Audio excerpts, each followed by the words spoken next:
Hello and welcome to another episode of Buncombe Weekly. We're coming to you from the beautiful NC Arboretum to let you know all about upcoming county-sponsored events. Now, just to let you know, all the information I'm going to give you in today's episode can be found online at our website at buncombecounty.org. You can also catch this show or any of our original programming whenever you like by visiting buncombecounty.org/bctv. Finally, if you subscribe to our award-winning online magazine, Buncombe E-Zine, from our homepage, you can get great county information sent to your inbox every week. Now, while we're at the NC Arboretum, I'd be remiss if I didn't tell you about all of the great things they had here. If you've never been, you should definitely come. They have beautiful views, hiking trails, walking trails, beautiful plant life, and they also sponsor many programs for educating gardeners, schools, and everybody else. It's a 434-acre natural treasure with 65 acres of cultivated gardens, 10 miles of hiking and biking trails, indoor and outdoor plant exhibits, and one of the finest, most unique bonsai collections in the United States. It's also a great place just to go walking with your dog, who must remain leashed at all times. So if you are just visiting the area or live nearby and have never been, make sure to come by and see all of the beauty they have to offer throughout the seasons. For more information, directions, and hours of operation, give them a call at 828-665-2492 or visit their website at ncarboretum.org.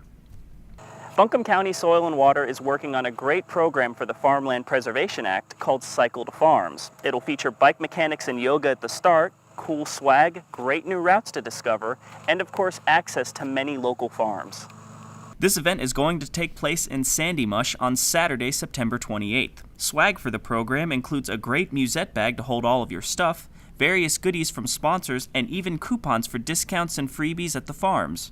For more information about the event, contact Maria Wise at Buncombe County Soil and Water at 828-250-4794 or email maria.wise@buncombecounty.org. Speaking of staying healthy, this year's wellness fair is coming up. The fair will kick off Active Aging Week and will promote older adults to stay active, healthy, and engaged. It will take place on Monday, September 23rd from 10 a.m. to 2 p.m. at the Biltmore Square Mall. The theme for this year is Discover Your Community, recognizing the role of older adults in all aspects of the culture and health of a community. While you're there, make sure to stop by the Library, Recreation, and Culture Department's booth to learn about all of the great events they have coming up. And speaking of the Library, Recreation, and Culture Department's upcoming events, how about the 6th Annual Tails and Trails 5K? If you and your dog love to go for a long walk or run, you don't want to miss this program. It will take place on Saturday, September 28th at the Buncombe County Sports Park located at 50 APEC Drive in Inca. The event will begin at 9:30 a.m. and is for adults, children, and dogs of all ages. Register by September 13th to receive a free t-shirt. Cost is $20 for adults, $10 for children, plus 2 cans of dog food, which will be donated to the Asheville Humane Society. For more information about the event, contact Jay Nelson at 828-250-4269 or email j.nelson@buncombecounty.org. Well, as you know, we have gotten a ton of rain this summer, so your kids probably haven't had as many opportunities to go outside and play as you'd hoped. Well, the opportunities aren't over yet, because coming up, the Lake Julian Kids Fishing Tournament is taking place. Hey kids, do you like to fish? Well then come on out to the Kids Fishing Tournament at Lake Julian Park. You can fish all morning and then prizes will be given away for the biggest fish, the smallest fish, and the most fish caught. And if you're good at casting that line, you can compete with others to show off your skills. So parents, if you want your child to have a great Saturday morning filled with fishing and fun in the sun, then bring them to Lake Julian Park in South Asheville on Saturday, September 28th. The fun begins at 8:30 and lasts until 11:30, and the cost is only $5.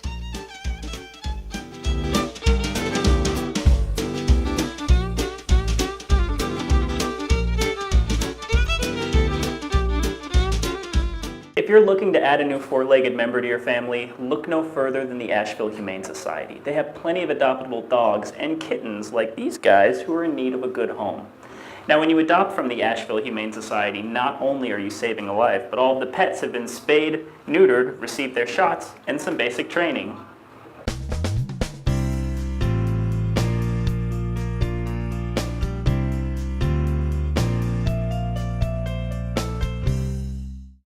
Asheville Humane Society is dedicated to the compassionate treatment of animals through education, sheltering, and adoption. Come visit the Asheville Humane Society Adoption Center located at 14 Forever Friend Lane, just south of the Farmers Market, to visit all the wonderful animals available for adoption, just like this one. Sphinx and Marcus are two very playful young kittens. They're both males. Sphinx is a black 2-month-old kitten and Marcus is a 4-month-old tabby kitten. Martin is a cute 2-year-old male poodle mix who loves to play fetch. Lilac is a 2-year-old medium-haired beauty. She is all girl and wants to be the only queen of your world. Raisha is a lovable husky mix and is a great teddy bear. At 7 years old, she is ready for long walks and snuggles by the fire. This adorable group of gray kittens are 2.5 months old and ready to go home with you. There are 3 girls and 1 boy. Wiley is a male Jack Russell Terrier mix and is a little bundle of energy. This boy would love a home with lots of playmates. Caroline is a 2-month-old female inquisitive young lady. She is ready to go explore her new home. Lexus is a medium-sized female Catahoula leopard dog. At 2 years old, she would make a great hiking buddy. Nutmeg is a 3-year-old female cat who was brought in as a stray with an eye injury. This love bug is ready to curl up on your lap. Nugget is a 4-month-old female bundle of love. She is a retriever mix ready to become your new best friend. Albert is a 3-year-old male gray cat and is ready to be the king of your kingdom. To reach the Asheville Humane Society Adoption Center, call 828-761-2001, or to view all of our available animals for adoption, go to our website at ashevillehumane.org.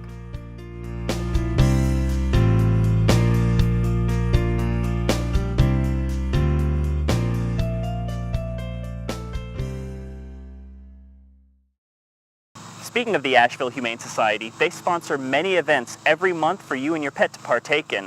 One such event coming up is Dog Day Afternoon, taking place at Carrier Park.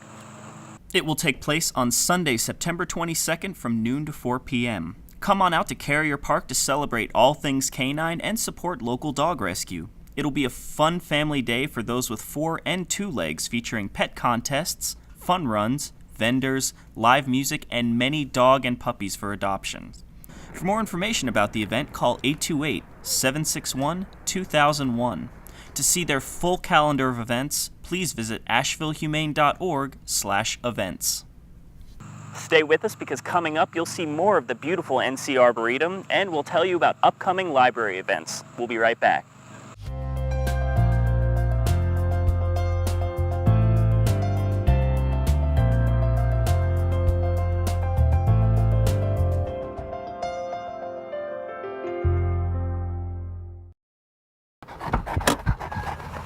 Okay, I'll be back in 10 minutes. Okay, Max? I'll be back. How long does it take for your pet to die from heat stroke? The temperature in your car can be 120 degrees in just 10 minutes. What an avoidable, senseless tragedy. No one whose pet has died thought it would ever happen to them. Do you really want to take a chance with your pet's life? A reminder from the Animal Coalition of Buncombe County. My name is Dave Ligotti.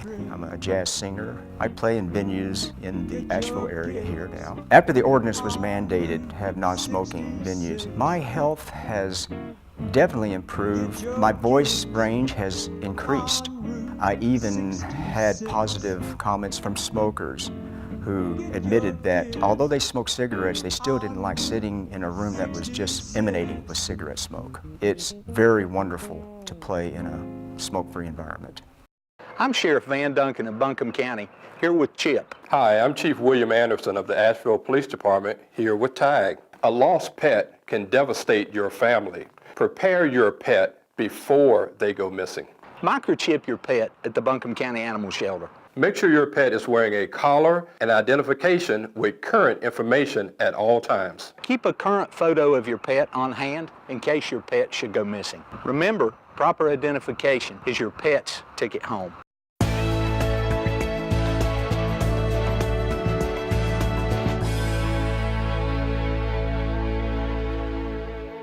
Well, now that school's in session, it's time to start thinking about bus safety. And to tell us all about it is Corporal Robin Michalov of the Buncombe County Sheriff's Office Crime Prevention Unit. Thanks for joining us, Robin. Thank you for having me. So tell us, what should kids know about being safe on the bus? In particular, when kids are heading out to the bus stop, they need to get there at least 5 to 10 minutes early before they know their scheduled bus time, the bus pickup time. And as the bus approaches, they need to stay on the side of the road, be cognizant, look around, make sure there are no vehicles anywhere around. Wait till the bus comes to a complete stop.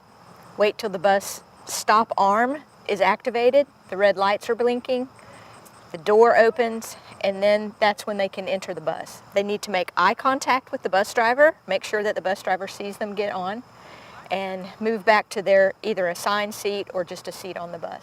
Because from growing up riding the bus, we always roughhouse around the bus stop and everything. Absolutely. And run around a little bit, but you're saying it's probably best, it is absolutely best to stay on the sidewalk, stay out of the street. That is absolutely right. Stay off of the right-of-way of the road, back far enough, probably 10 feet or so, back onto in the grass or on the sidewalk at the corner. In your driveway, stand back and just be cognizant of what's going around you. Be quiet, wait silently, just rest. Get some rest before you get on the bus. Contemplate your day.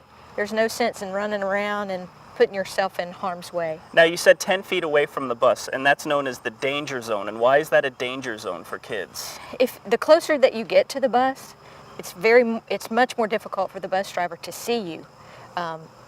We don't yet have surveillance cameras on the outside of the buses like some jurisdictions do, some school systems do. So you have to be cognizant yourself of what's going on around you.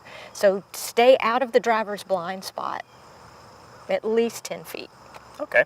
And when kids are actually riding on the bus to school, I used to roughhouse on the bus. Kids will do that.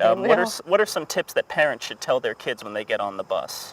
Make sure to express to your child how important it is. You know, school buses don't always have seat belts on them. The bus seats are designed, there's padding on the seat itself, on the seat back, which is designed to keep your child safe, but your child needs to know that once they sit on the seat, they need to sit with their feet on the floor and as far back in the seat as they can. Some little kids, their feet don't touch the floor, but they need to sit as far back into the seat as they can, put their back up against the seat, and sit quietly, not a lot of movement. Don't pull yourself up on the back of the seat to see your friend in the front. Don't shoot spitballs. Don't shoot spitballs, and don't turn around, talk to the folks on the side of the aisle beside you or behind you. Just sit with your feet on the floor facing forward. Because if the bus ever gets in an accident, I mean, they're pretty well built. If a bus hits another car, the bus is going to win, but still it's going to cause a huge jerk inside, and you have to be in the right position. Absolutely, absolutely. You might want to encourage your child to take their backpack off once they get inside the bus. Take their backpack off and set it at their feet on the floor so that they do have access to put their back completely against the seat. Plus, they won't hit a bunch of kids walking between the aisles. Absolutely, cause some more problems. Okay, so for kids we have it covered, but what about for drivers near buses? Now that school's back in session, people have to be more weary of buses going by. And what are some of the rules of the road with buses? It's extremely important. Buses have a set route. They usually are within minutes of picking up at different stops. So as a driver, just be aware of that fact and know that you're going to have to change your plans accordingly. You might have to leave a few minutes early in the morning to allow yourself to get safe passage through your route without encountering a school bus. If you do encounter a school bus, make sure that you're at least 3 to 5 car lengths back from the school bus. There's no sense in rushing when you are behind a school bus and the school bus engages its yellow lights. It's just like a yellow warning light at a traffic stop. It means to slow down, not speed up and try to pass the bus. So when the yellow lights are engaged, slow your speed, come to a complete stop behind the bus, whatever travel lane you're in, behind the bus, and wait patiently as those children are loaded or unloaded off the bus. There's no reason to rush to pass a school bus. There's no excuse whatsoever. And it's not only the worst thing you can do if you get caught for it, with Absolutely. points of driver's license and the fines and everything, but it puts kids in danger, obviously. But Yes. what are some of the rules because I didn't know this, where if you have a 2-lane road, obviously you have to stop if you're coming from the other direction, but at what point don't you have to? Okay, very good question. And I had to research this to make sure that I was telling you right. But the only time that you do not have to stop when a bus is stopped with its stop arm engaged, the red light's blinking, is when you have a physical barrier between the two travel lanes. Does a median count as a physical barrier? A median counts as a physical barrier. Okay. A concrete barrier, a median. If you have 4 lanes of travel, including a turning lane, that also counts as a barrier. Okay. So doesn't apply if it's a 2-lane road with a center turning lane. Both sides must still stop. Yeah. It only applies if it's a 4-lane center turning lane. And that's not something to make people complacent about driving around buses. If you see a bus stopped Exactly. and there's like a little median there, you can't still go 80 past it. You have to be weary of it and slow down. Absolutely, absolutely. It's just a good practice, regardless. Great. And if people want more information about bus safety, where can they go? For more information, visit northcarolinabus.safety.org. All right. Thank you very much, Robin. Thank you very much for having me.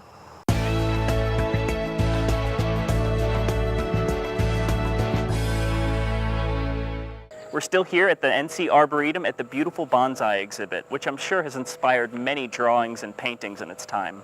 And speaking of art, the Fairview Library hosts an art contest for kids every year. So if your kids have a creative side, this is a great outlet for them. It officially begins in September. The theme this year is character portraits, where your child is encouraged to draw, color, or paint themselves within a scene of their favorite book.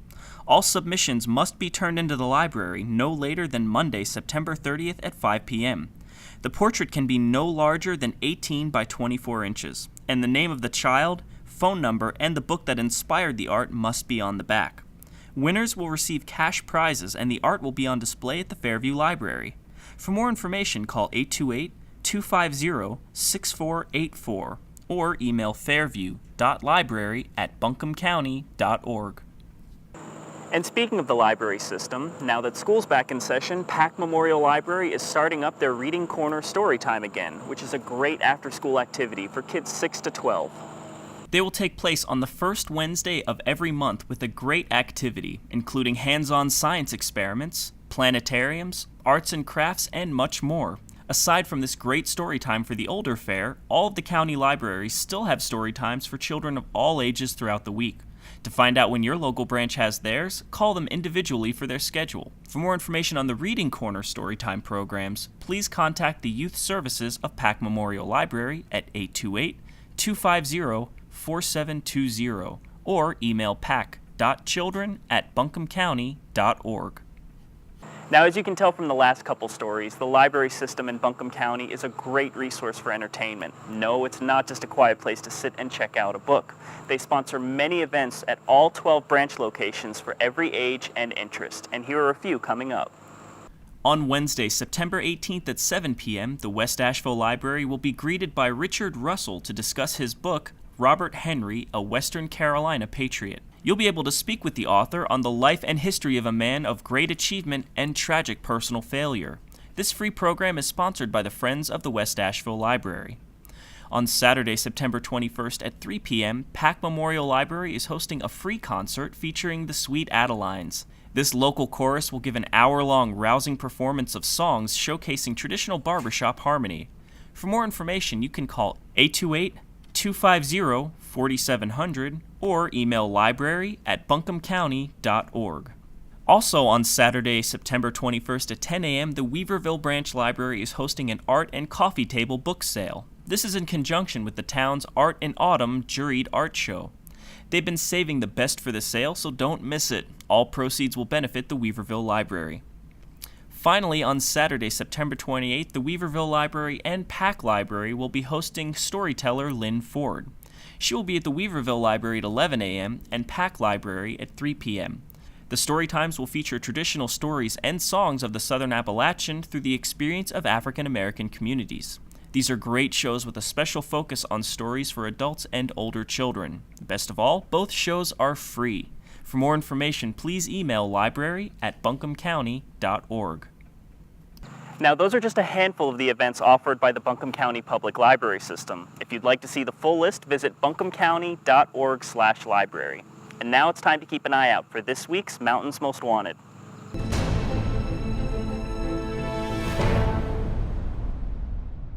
Buncombe County Crime Stoppers is a very important program that allows you, the citizens of Buncombe County, to partner with law enforcement to help keep our community safer. Your anonymous calls are very important tools in helping us locate people who are wanted by the authorities. I also want to personally thank you for making Crime Stoppers the most watched program on Buncombe County TV. Here are a few subjects we're looking for right now. Summer Nicole Halliburton is wanted for possession of drug paraphernalia, possession of a Schedule II controlled substance, and possession of stolen goods or property. Halliburton is a 27-year-old white female with blonde hair and brown eyes. She is 5'6" and weighs 210 pounds. Her last known address, 117 Mill Terrace Drive, East Flat Rock. Jeffrey Lee Owenby is wanted for obtaining property under false pretenses, felony larceny of motor vehicle, operating a vehicle with no insurance, simple worthless check, and unauthorized use of motor vehicle.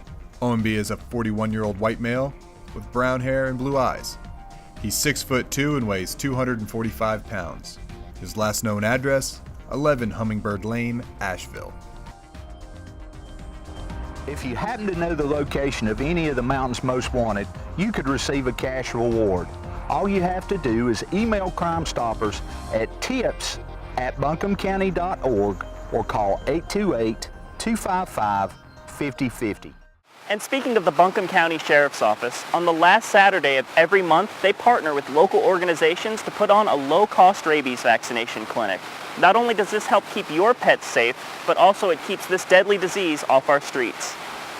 The next event will take place on Saturday, September 28th at 2 Tractor Supply locations, on Old Brevard Road from 9 a.m. to noon and on Monticello Road from 1 to 3 p.m. It's only $10 for a 1- and 3-year vaccine, but they also offer combo vaccines for dogs and cats and microchipping if your pet hasn't gotten theirs yet. For more information about the event, please call 828-554-5792 or check out buncombecounty.org/sheriff. Every year, nurses from the Health and Human Services Department visit all of the local middle and elementary schools to put on a health fair. There, your children will be screened for vision, dental, hearing, and more. They are taking place throughout area schools from September through November. To see the schedule for all of the schools, visit buncombecounty.org/HHS. Parents will receive the results of the screening on the same day.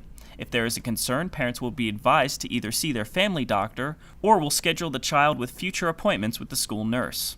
If parents don't wish for their children to participate, a written letter stating the request must be sent to the school prior to the date of the health fair. For more information and again for the dates of the fairs, please visit buncombecounty.org/HHS. Now stay with us because you'll see more of the beautiful NC Arboretum and you'll hear about great ways you can stay up to date with county-sponsored events.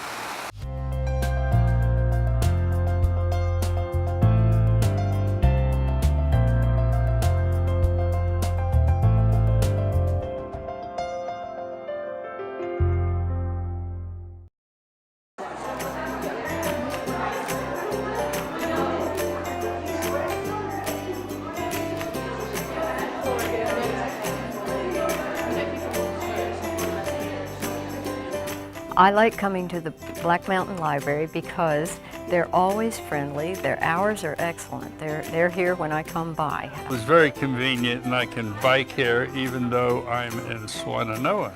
You get to check out books and you get to read them. I get to learn a lot of new stuff and so I can be prepared for other days of school. Books make you smart.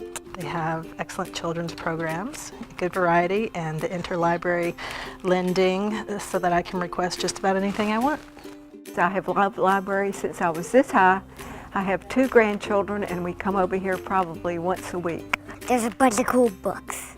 It's like an adventure in your head reading books. You can read papers, you can read magazines, you can check out books. It's quiet and it's peaceful. We come here all the time. You can read tons of books and you can be prepared for other grades and so that you can learn other books and so that you can maybe be an author when you grow up. I like reading. It's a tremendous asset to the community to have a library as nice as this.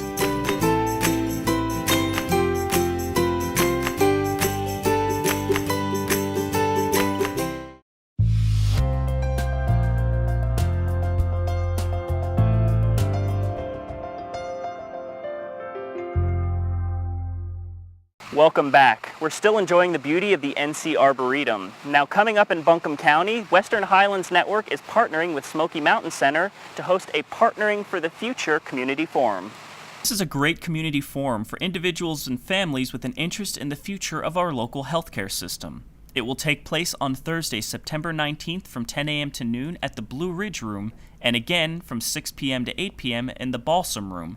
Both are located in the Mountain Area Health Education Center at 121 Hendersonville Road. This forum will discuss mental health, substance abuse, and the intellectual developmental disability service system. You'll also learn about the change in management of your service funds, learn about the Smoky Mountain Center, and you'll be able to have all of your questions answered. For more information, call 1-888-757-5726 or visit westernhighlands.org/partnership. Buncombe County has many great resources to keep you up to date with county-sponsored events and promotions, and we've made it easy for you to find them all. Just visit our website at buncombecounty.org, and they're right there on our homepage. You can see daily updates by liking our Facebook page, catch important county tweets on our Twitter, see all of our video uploads by subscribing to our YouTube page, our recent picture editions, which we update on Flickr. You can also check out our bulletin board on Pinterest. There are options to get your local weather, subscribe to our RSS feed, and even stay up to date with county crime mapping.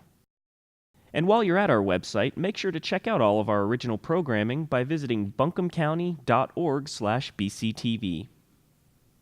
And speaking of BCTV, we're not your typical government channel that just shows our board meetings. We produce many great original programs that cover everything from local county news, cooking shows, gardening programs, exercise shows, and much more. Programs like Buncombe Life, where we'll join Kathy Hughes as we learn why we're so fortunate to live here in Buncombe County. Come out and play for a detailed list of all of our county's parks, greenways, and recreation department events, coverage of recent county news and Buncombe News updates, our many healthy life exercise classes for every activity level and age. You can also join Margaret in the kitchen for some healthy WIC-approved recipes and cooking for your health, all of our Mountains Most Wanted. Every Saturday morning now we have Stories with Friends, and of course our Board of Commissioner regular meetings. If you'd like more information about any of our programs, or if you would just like to send us some feedback, send an email to bctv@buncombecounty.org. Thank you for watching, and thank you again to the NC Arboretum for letting us film here. Like I said before, if you're new to the area, haven't been here before, or you haven't been here in a while, you have to come by and check it out. We couldn't show you all of the great things they have here, but there's a ton of it. Now, for more information about the NC Arboretum, please visit ncarboretum.org. Have a great week, Buncombe County.